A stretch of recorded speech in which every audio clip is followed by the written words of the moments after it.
Assalamualaikum, Namaste, Sat Sri Akal, hello to everybody around the world. This is Ahsan Khan and this is Tuba Rao. Hello everyone, how are you all. उम्मीद करते हैं कि आप लोग सब खैरियत से होंगे। तो हम यहाँ पे एक सपोर्ट के लिए बैठे हैं लाइक आज मैंने कहा मैं तुबा को बता रहा था कि तुबा के लिए भी मेरे पास यार असल में बड़ी इंटरेस्टिंग एक हमने वीडियो पे रिएक्ट किया था शेर शाह, और बड़ी ज़बरदस्त मूवी है वो और कमाल उसका रिएक्शन, और आपने भी बड़ी उसकी अप्रिशिएट किया हमारे रिएक्शन को, बहुत बहुत शुक्रिया उसके लिए पहले तो। और मैं उसी को स्टडी कर रहा था कि कारगिल वॉर में क्या हुआ, तो एक मुझे इंडिया की डॉक्यूमेंट्री मिली। और इंटरेस्टिंग बात यह है कि मैं थोड़ा चाय भी पी लूँ साथ साथ इंटरेस्टिंग बात यह है कि आमतौर पर दुबा ऐसा नहीं होता कि आप यानी भारत जा रहे हो, एक वॉर होती तो जंग होती, दो अलग अलग एनिमी होते हैं, लेकिन इंडिया की जो यानी जो हायर स्टाफ है आर्मी का और जो वहाँ के जो केयर टेकर कह लीजिए, उन्होंने एक तरह से डॉक्यूमेंट्री बनाई और अप्रिशिएट किया है। हमारे एक सोल्जर थे शेर खान, यानी शेर शाह से मिलता जुलता नाम है शेर खान, और उनकी एक डॉक्यूमेंट्री है जो कि एग्जैक्टली कारगिल के वॉर के दरमियान, और जिसको अप्रिशिएट कर रहे हैं। ऑफ कोर्स हम तो करते ही हैं, विदाउट वेस्टिंग अ टाइम हम इस वीडियो को देखते हैं। और सुबह आपके लिए तो एक फर्स्ट टाइम होगा, मैं देख चुका हूँ उसको और आप जा रहे, बट मैं दोबारा देखूंगा, मुझे बड़ा मज़ा भी आएगा। तो हाँ, निशान है 1 2 and 3। ऐसा बहुत कम देखने में आता है कि विपक्षी सेना किसी सैनिक की बहादुरी की दाद दे और उसकी सेना को लिख कर कहे कि सैनिक की वीरता का सम्मान किया जाना चाहिए। 1999 के कारगिल युद्ध में ऐसा ही हुआ जब टाइगर हिल के मोर्चे पर पाकिस्तानी सेना के कैप्टन कर्नल शेर खान ने इतनी बहादुरी से लड़ाई लड़ी कि भारतीय सेना भी उनके सामने नतमस्तक हो गई। उस लड़ाई को भारत की ओर से कमांड कर रहे ब्रिगेडियर MPS बाजवा याद करते हैं।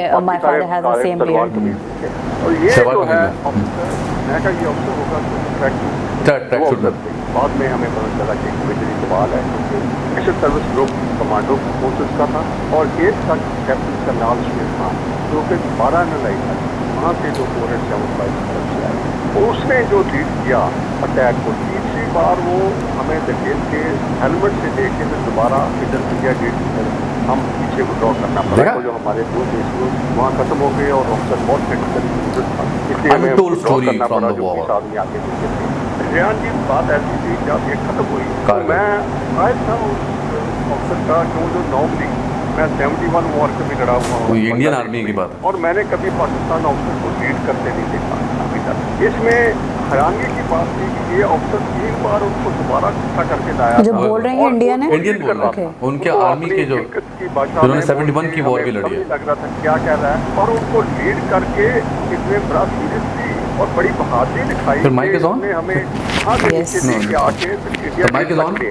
अगर वो पुराना खासा ऐसी बात ये रेनफोर्स कर जाता और ये या कोई और होती। हाल ही में कारगिल पर एक किताब Kargil the untold stories from the war लिखने वाली रचना बिष्ट रावत बताती है। कैप्टन कर्नल शेर खान नॉर्दर्न लाइट इन्फेंट्री के वहाँ पर 5 पोजीशंस थी जहाँ पर उन्होंने पोस्ट्स बना रखी थी और वो डिफेंड कर रहे थे टाइगर हिल को। और जितने भी आर्मी के टॉप ब्रास हैं वो सब ओपनली ये कहते हैं कि बहुत मुश्किल था टाइगर हिल को वापस लेना, बहुत बहादुर थे वो और बहुत ही अच्छे सिपाही थे। 8 सिख को टास्क मिला था टाइगर हिल पे अटैक करने का और वो बिल्कुल उनसे हो नहीं पाया, जबकि वो भी बहुत बहादुर सिपाही थे और इन spite of not having winter clothing फिर भी वो अच्छे से लड़े थे। फिर 18 ग्रेनेडियर को भी उस टास्क पे लगा दिया गया। Finally they managed to rest one of the positions. तो ये कॉन्स्टेंटली अटैक करते रहे, जबकि इतनी बड़ी संख्या में अब इंडियन आर्मी वहाँ आ चुकी थी। इन स्पाइट ऑफ दैट उनको शायद ये बेइज्जती बर्दाश्त नहीं हुई कि मेरे को जो मेरे देश ने काम दिया था करने के लिए वो मैं नहीं कर पाया। और जो लोग ये बैटल देख रहे थे, जो इंडियन सोल्जर से लड़ रहे थे, तो वो सब कहते हैं कि ये सुसाइडल था जो वो कर रहे थे। वो खुद जानते थे कि इसमें सक्सेस नहीं हो सकता क्योंकि they were completely outnumbered, but in spite of that उन्होंने रिट्रीट नहीं किया और वो बार बार अटैक करते रहे जब तक कि वो मरे नहीं। कैप्टन कर्नल शेर खान ने लगभग बाजी पलट दी थी, लेकिन तभी एक भारतीय सैनिक कृपाल सिंह ने उन्हें अपनी मशीन गन का निशाना बनाया। ऑफिसर को अखीर पे 10 गज से मैंने वो लड़का जो हमारा था वुडेड था और वो उठ के और उन्होंने बाकियों ने बस मार के बड़ी मुश्किल से उसको खत्म किया। उसी टाइम पर ही वो जो अटैक भी था और इसकी बहादुरी देख के मैंने बोला कि जो सिविल कोर्टर्स बेच के बॉडी नीचे मंगवाई, मैं कहा जो वो है ट्रैक वाला वो जो लड़का सामने यूज कर रहा था वो कोई भी हो उसको लाओ, तो बाकियों को तो दफनाया वहाँ पर हम की बॉडी और इसकी बॉडी स्पेशली नीचे ला के अपने ब्रिगेड हेडक्वार्टर में मैंने रखवाई। उसके फिर जेब में से हमने लेटर्स वगैरह सारी निकाल के पढ़ी, लेकिन पता चला कि हमें कि ये कैप्टन करनाल गिलगित का रहने वाला था, एक गाँव का छोटे से गाँव का कैप्टन था। मैं साहब के पास मैं कहा मैं चाहता हूँ कि चिट में लिख के मैंने जेब में डाल दिया है कि कैप्टन करनाल शेर Khan of 12 and the like has fought very bravely and he should be given his due for his bravery. Such an honor. तो चिट लिख के मैंने उनके जेब में डाल दी। कैप्टन कर्नल शेर खान का जन्म उत्तर पश्चिम सीमांत प्रांत के एक गाँव नवाकिले में हुआ था। उनके दादा ने 1948 के कश्मीर अभियान में भाग लिया था। उन्हें वर्दी पहने हुए सैनिक पसंद थे। उनके जब एक पोता हुआ तो उन्होंने उनका नाम कर्नल शेर खान रखा। बचपन से कर्नल वगैरह का नाम ही कैप्टन कर्नल शेर खान था, जो हमेशा I was initially very confused कि ये कैप्टन थे या कर्नल थे। तो फिर बाद में पता चला कि वो जब पैदा हुए तो उनके माता पिता ये चाहते थे कि ये फौज में जाएं और कर्नल की रैंक तक तो जाएं ही जाएं, तो उन्होंने उनका नाम ही कर्नल रख दिया। तो शुरू से ही शायद उनमें भी ये जज्बा था कि वो सिपाही बनेंगे। जब कर्नल शेर खान का नाम रखा गया तो उनके पिता और दादा को ये अंदाज़ा नहीं था कि इस नाम की वजह से उनके पोते की ज़िंदगी में कई उलझनें आएंगी। कारगिल पर मशहूर किताब witness to blunder Kargil story unfolds लिखने वाले कर्नल अशफाक हुसैन लिखते हैं, कर्नल शेर खां के नाम का हिस्सा था और वो उसे बहुत गर्व से इस्तेमाल भी करते थे। जब वो फ़ोन उठाकर कहते थे लेफ्टिनेंट कर्नल शेर स्पीकिंग, तो फोन करने वाला समझता था कि वो कमांडिंग ऑफिसर से बात कर रहा है और वो उन्हें सर कहना शुरू कर देता था। अब शेर मुस्कुराकर कहते थे कि वो लेफ्टिनेंट शेर है, मैं अभी आपकी बात कमांडिंग ऑफिसर से करवाता हूँ। कर्नल शेर ने अक्टूबर 1992 में पाकिस्तान मिलिट्री एकेडमी ज्वाइन की थी। जब वो वहाँ पहुँचे तो उन्होंने दाढ़ी रखी हुई थी। उनसे कहा गया कि वो दाढ़ी कटवा दें, लेकिन उन्होंने साफ इनकार कर दिया। उनके आखिरी सत्र में उनसे फिर कहा गया कि आपका प्रदर्शन अच्छा रहा है, अगर आप दाढ़ी कटवा दें तो आपको अच्छी जगह पोस्टिंग मिल सकती है, लेकिन उन्होंने फिर इनकार कर दिया। उनसे 1 साल जूनियर रहे कैप्टन अलीउल हसनैन बताते हैं, पाकिस्तान मिलिट्री अकादमी में सीनियर रैगिंग के दौरान जूनियर्स के लिए गालियों का इस्तेमाल करते थे, लेकिन मैंने शेर खां के मुंह से कभी कोई गाली नहीं सुनी। क्या बात है यार। उनकी अंग्रेजी बहुत अच्छी थी और वो दूसरे अफसरों के साथ स्क्रैबल खेला करते थे और अक्सर जीतते भी थे। जवानों के साथ भी वो बहुत आसानी से घुल मिल जाते थे और उनके साथ लूडो खेलते थे। कैप्टन कर्नल शेर खां में शुरू से ही देशभक्ति का जज्बा था। इसका जिक्र करते हुए उनके छोटे भाई ने एक बार कहा था, हमारे भाई हमेशा ये कहा करते थे, मैं 2 शेर की आवाज़ सुनाता हूँ ताकि हमारे भाई पठान जो है वो भी समझ लें। मोटे खावर वतन बपिवर नकम पसर मत टोल वतन खतन और बला खावर बखुल पालम का हजत कुर्बानी जमात तनशी। तर्जुमा कुछ इस तरह है, अगर सारी दुनिया जन्नत बन जाए तो मैं अपने वतन की मुट्ठी भर मट्टी इसके बदले में नहीं दूंगा। अगर इसे मेरे खून की ज़रूरत पड़ जाए, इसकी अबियारी मैं अपने खून से करूंगा और अपने जान का नजराना देकर इसकी हिफाजत करूंगा। जनवरी 1998 में वो डोमेल सेक्टर में तैनात थे। जाड़े में जब भारतीय सैनिक पीछे चले गए, उनकी यूनिट चाहती थी कि उस ठिकाने पर कब्जा कर लिया जाए। अभी वो इस बारे में अपने आला अफसरों से इजाज़त लेने के बारे में सोच ही रहे थे कि कैप्टन कर्नल शेर खान ने सूचना भिजवाई कि वो चोटी पर पहुंच चुके हैं। कर्नल अशफाक हुसैन अपनी किताब witness to blunder Kargil story unfolds में लिखते हैं, कमांडिंग ऑफिसर दुविधा में था कि क्या करें। उसने अपने आला अधिकारियों तक बात पहुंचाई और उस भारतीय चौकी पर कब्जा जारी रखने की इजाजत दी, लेकिन अनुमति नहीं दी गई और कैप्टन शेर से वापस आने के लिए कहा गया। तो वापस आए, लेकिन भारतीय चौकी से कई स्मृति चिन्ह जैसे कुछ ग्रेनेड, भारतीय सैनिकों की कुछ वर्दियां, बाइकर गन की मैगजीन, गोलियां और कुछ स्लीपिंग बैग उठा ले आए। 4 जुलाई 1999 को कैप्टन कर्नल शेर को टाइगर हिल पर जाने के लिए कहा गया। वहां पर पाकिस्तानी सैनिकों ने रक्षण की 3 पंक्तियां बना रखी थीं, जिनको कोड नेम दिया गया था 129 ए, बी और सी। उनके दूसरे नाम थे कलीम, काशिफ और वकील पोस्ट। भारतीय सैनिक 129 ए और बी को अलग थलग करने में कामयाब हो चुके थे। बीबीसी से बात करते हुए कर्नल अशफाक हुसैन ने कहा, वो बहुत बहादुर शख्स थे। उन्होंने कभी किसी तकलीफ की शिकायत नहीं। हमले से एक रात पहले उन्होंने सारे सिपाहियों को जमा कर शहादत पर एक तकरीर की। सुबह 5 बजे उन्होंने नमाज पढ़ी। सुबह वो मेजर हाशिम के साथ 129 बी पर ही थे कि भारतीय सैनिकों ने उन पर जवाबी हमला किया। खतरनाक हालात से बचने के लिए मेजर हाशिम ने अपने ही तोपखाने से अपने ऊपर गोले बरसाने की मांग की।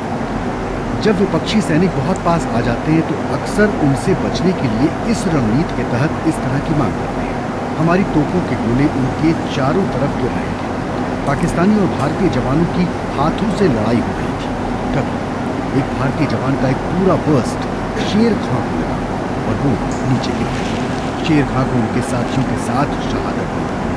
बाकी पाकिस्तानी सैनिकों को तो भारतीय सैनिकों ने वहीं दफना दिया, लेकिन उनके पार्थिव शरीर को भारतीय सेना पहले श्रीनगर और फिर दिल्ली ले गई। भारतीय सेना ने दिल्ली में पाकिस्तानी उच्चायोग से संपर्क कर उन्हें कैप्टन कर्नल शेर खां का पार्थिव शरीर देने की पेशकश की, लेकिन उन्होंने उसे लेने से इनकार कर दिया। पाकिस्तान ने बोला कि हमारे आपसे तो लड़ाई नहीं है, आप कैसे बोल रहे हो ये बॉडी है किसी और कैप्टन कर्नल शेर खां की बॉडी है या किसकी है। हमने उन लेटर्स दिखाए, उनके लेटर्स साथ थे कि ये है ऑफिसर लड़ा है, बड़ी बहादुरी से लड़ा है और आप उसकी बॉडी वापस दे। फिर बाद में जब बॉडी वापस गई तो मंजूर था, उसको रिकग्निशन मिलनी थी।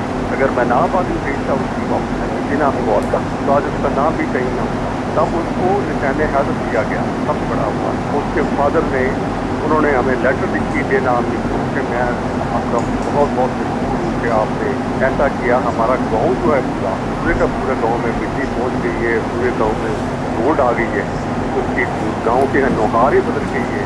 ये आपका ही एक देन है, ये मेरे को आपने अवार्ड दिलवाया।